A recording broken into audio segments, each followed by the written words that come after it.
लड़ाई बरात में है। हमने कहा मैया क्यों ऐसे क्यों बोले तू? मैया ने कही ये बताओ, तुम सब लोग आराम से खड़े हो और मेरा लाला इतना बड़ा पर्वत अकेले उठाए है और तुम सब लोग अगर थोड़ी थोड़ी ताकत लगाओ तो नेक मेरे लाला को आराम मिल जाए। तो जितने ग्वाल बाल थे सब दौड़े, दौड़ के गए और एक एक डंडा उठा लाए और पत्थरों पर्वत में लगाया। और सबसे बाद में गया मनसुखा, भगवान का मित्र मनसुखा, और ये जाके इतना लंबा बांस उठा के लाया कि अकेले सीधा भी ना कर पाए। और आया और आकर के पर्वत के किनारे खड़ा है। अरे किनारे क्यों खड़ा है? ये किनारे इसलिए खड़ा है कि पर्वत गिरे तो हम जल्दी से किनारे निकल जाए, बाकी सब मरे तो मर जाए, हम बच जाएं। किनारे खड़ा है, कोई बल भी नहीं लगाए। और मनसुखा कह क्या रहा? बोले कन्हैया ऐसा करो, अब तुम नेक आराम कर लो। कन्हैया ने कही मनसुखा अगर हम आराम कर भी लग गए तो तुम जिंदगी भर के लिए आराम कर जाओगे, हमें ना आराम कराओ। मनसुखा ने कहा ना कन्हैया, हम सब लोग थोड़ी थोड़ी ताकत लगाए हैं। अब तुम छोटे थे, तुम्हारे अंदर इतना बल कहाँ? हम सब लोग उठाए, तुम आराम कर लो, जरूरत पड़ेगी तुम्हें बुलाएंगे। कन्हैया ने विचार किया, इसको लग रहा कि ये पर्वत उठाए ला, उसके अभिमान को तोड़ा जाए। तो आज हमारे प्रभु ने अपनी थोड़ी सी उंगली टेढ़ी करी, और जैसे उंगली टेढ़ी करी तो जितने बांस थे, जितने डंडे थे, सब टूटने लगे, पर्वत नीचे आने लगा। मनसुखा ने कहा कन्हैया जल्दी से पर्वत पकड़ो, ये नीचे आ रहा है। हम सब गए तो कन्हैया ने उंगली सीधी करी। कन्हैया ने कहा क्यों रे मनसुख, अभी तो तुम कह रहे थे हम उठाएं, अब कहाँ गया तेरा बल? मनसुखा ने कहा ना कन्हैया, तुम ही पूरा पर्वत उठाए हो, पर मेरे मन में एक शंका हो गई। शंका कौन सी हुई? मनसुखा ने के कन्हैया ये बताओ, जो माखन हम खाते हैं वही तुम खाते हो, जो रोटी हम खाएं वही तुम खाओ, तुम हमसे आयु में भी छोटे, शरीर में भी छोटे, पर ये बताओ हम सब लोग मिल करके इतना बड़ा पर्वत नहीं उठा पाए और तेरे अंदर इतनी ताकत कहाँ से आ गई कि तूने अकेले इतना बड़ा पर्वत उठा लिया? आज कन्हैया के मुख से निकल गया मनसुखा, हम तो हैं भगवान, इसलिए उठा लिया।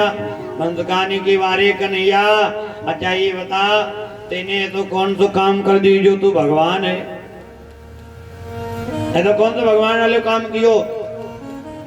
तो कन्हैया ने करे मनसुखा, हमने सक्टा मारो, हमने बकासुर मारो, मैंने तिड़ावर्त मारो, मैंने पूतना मारी, इसलिए मैं भगवान हूँ।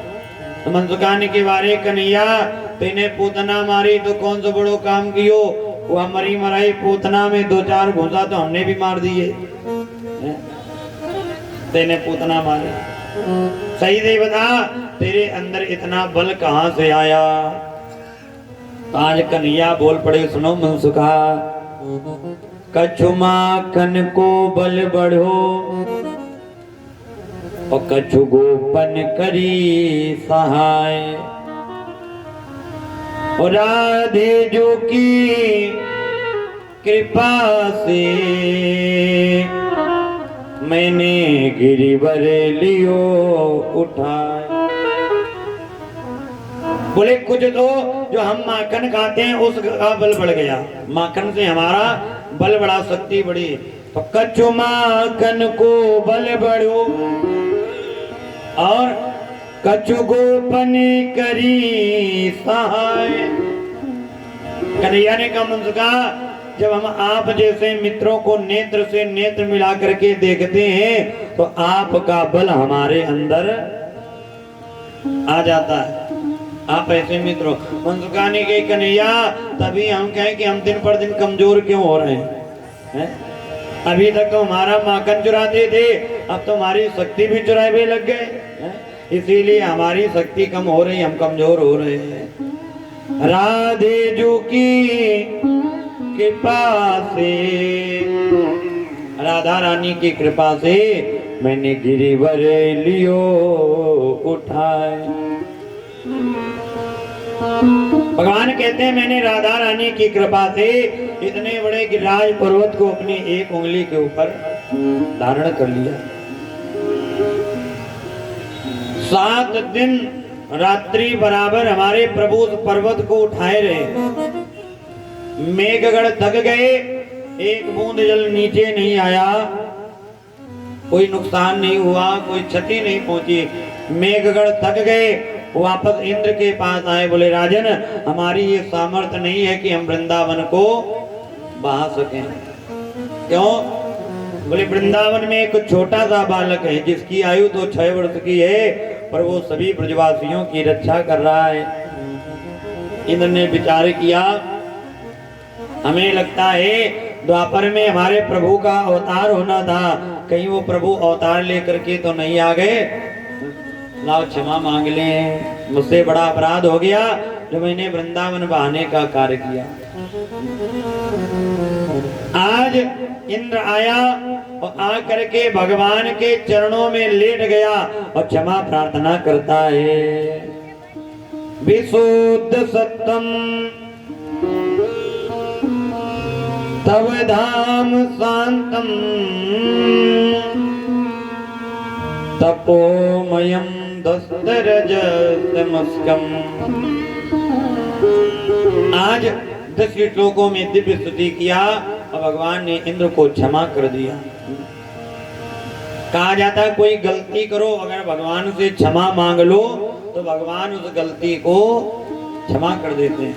देखो इंद्र ने वृंदावन बहाने का काम किया, वृंदावन बहाने का, सबको मारने का काम किया, पर भगवान ने फिर भी इंद्र को क्षमा कर दिया। हम भक्त हैं, अगर आपकी सच्ची भक्ति है और कोई गलती हो जाए और भगवान से अगर आपने क्षमा मांग लिया तो भगवान हमको क्षमा कर देते हैं, क्योंकि भगवान जगत पिता है। त्वमेव माता च पिता त्वमेव त्वमेव बंधु च सखा त्वमेव। वो माता पिता है हमारे। भाई बेटा कोई गलती करे तो क्या माता पिता अपने बेटे को मार डालते हैं? ऐसे अगर हमसे कोई गलती हो जाए तो भगवान तो जगत पिता है, परंतु आपके अंदर समर्पण होना चाहिए। अगर आपने क्षमा मांगी तो भगवान आपको अवश्य क्षमा करेंगे। कोई भी गलती, मनुष्य का कार्य है, ऐसा तो कोई मनुष्य है नहीं कि जिससे कोई गलत कार्य ना हो, ऐसा कोई व्यक्ति नहीं जिससे पाप ना हो। चाहे कोई कार्य हो, चलोगे फिरोगे, घर में रहोगे, भक्ति करोगे, पूजा करोगे, कोई ना कोई गलती जरूर होगी। जब गलती होगी तो भगवान से, इसीलिए जब भगवान का पूजन करते हैं तो पूजन के बाद में क्षमा प्रार्थना की जाती है। क्षमा प्रार्थना का विधान क्यों है? कोई भी पूजा करो, किसी पंडित जी को बुलाओ और जब आप पूजा करोगे, जब पूजन हो जाएगा तो पंडित जी कहेंगे हाथ में पुष्प लो और भगवान से क्षमा मांगो। कोई भी गलती हो जाए और बाद में भगवान से क्षमा मांग लो तो भगवान उसको क्षमा कर देते। ऐसे कई भक्तों ने ऐसे कार्य किए, गलत कार्य किए और भगवान ने बाद में उनको क्षमा कर दिया। और ये भक्त जी जनाते हैं, बनकर के आए हैं शादी के लिए, ये जनाती हैं, लड्डू लेके आए हैं। बोले गोविंद भगवान की जय। आज भगवान ने इंद्र को क्षमा कर दिया, इंद्र अपने धाम को जाता है। भगवान ने उस पर्वत को जहां से उठाया था पुनः उसकी स्थापना वहीं पर कर दिया, पुनः स्थापना कर दिया। अब भगवान की आयु हो गई 10 वर्ष की। अब बड़ी सुंदर कथा है महाराज की लीला। भगवान बड़ी सुंदर लीला करते, महाराज की लीला।